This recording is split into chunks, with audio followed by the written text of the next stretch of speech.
আমরা ডান দিক দিয়ে আসবো, বাম দিক থেকে চলে যাবো। হুজুর রাতে কেউ চাপ দিব না, ডান দিক থেকে আসবো, ডান দিক দিয়ে চলে যাবো। ডান দিক দিয়ে আসি, ডান দিক দিয়ে আসবো। মোবাইল কোটের সাবধান, মোবাইল কোটের সাবধান। মাদ্রাসার ছাত্র ভাইদের অনুরোধ করছি, তোমরা মাঠে নেমে পড়ো, তারপর গুছিয়ে ফেলবে। ডান দিক দিয়ে আসবো, আমরা ডান দিক দিয়ে আসবো, বাম দিকে চলে যাবো। হুজুর রাতে কেউ চাপ দিব না।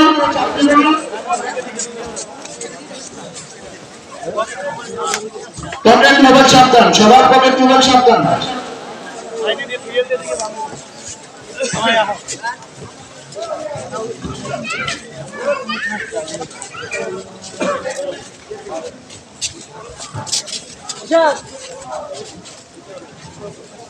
এই দেখ দেখ